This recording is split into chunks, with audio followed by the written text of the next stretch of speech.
forest had become a labyrinth of snow and ice. I had been monitoring the parameters of the thicket for an hour, and my vantage point in the crook of a tree branch had turned useless. The gusting wind blew thick flurries to sweep away my tracks, but buried along with them any signs of potential quarry. Hunger had brought me farther from home than I usually risked. But winter was a hard time. The animals had pulled in, going deeper into the woods than I could follow, leaving me to pick off stragglers one by one, praying they'd last until spring. They hadn't. I wiped my numb fingers over my eyes, brushing away the flakes clinging to my lashes. Here there were no telltale trees stripped of bark to mark the deer's passing. They hadn't yet moved on. They would remain until the bark ran out, then travel north past the wolves' territory and perhaps into the fairy lands of Prithian, where no mortals would dare go, not unless they had a death wish. A shudder skittered down my spine at the thought, and I shoved it away, focusing on my surroundings, on the task ahead. That was all I could do, all I'd been able to do for years, focusing on surviving the week, the day, the busy hour ahead. And now, with the snow, I'd be lucky to spot anything, especially from my position up in the tree, scarcely able to see 15 feet ahead. Stifling a groan as my stiff limbs protested at the movement, I unstrung my bow before easing off the tree. The icy snow crunched under my fraying boots, and I ground my teeth. Low visibility, unnecessary noise.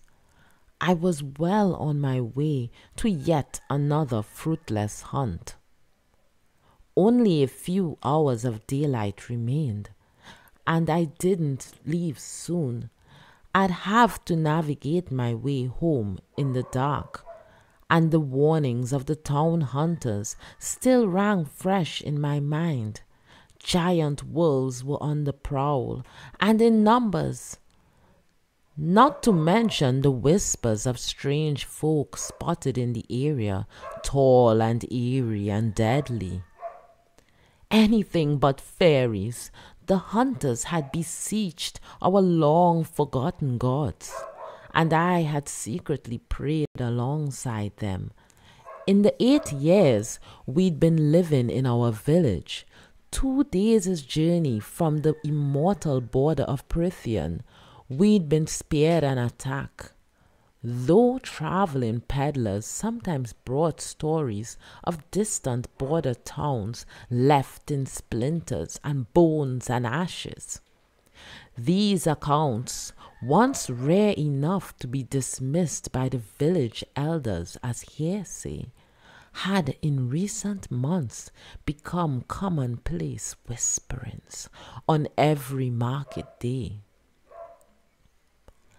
I had risked much in coming so far into the forest, but we'd finished our last loaf of bread yesterday and the remainder of our dried meat the day before.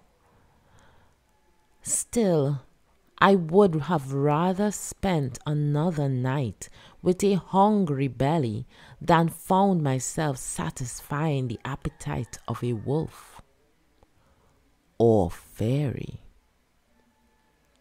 Not that there was much of me to feast on.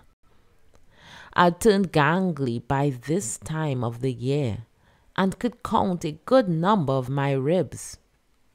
Moving as nimbly and quietly as I could between the trees, I pushed a hand against my hollow and aching stomach.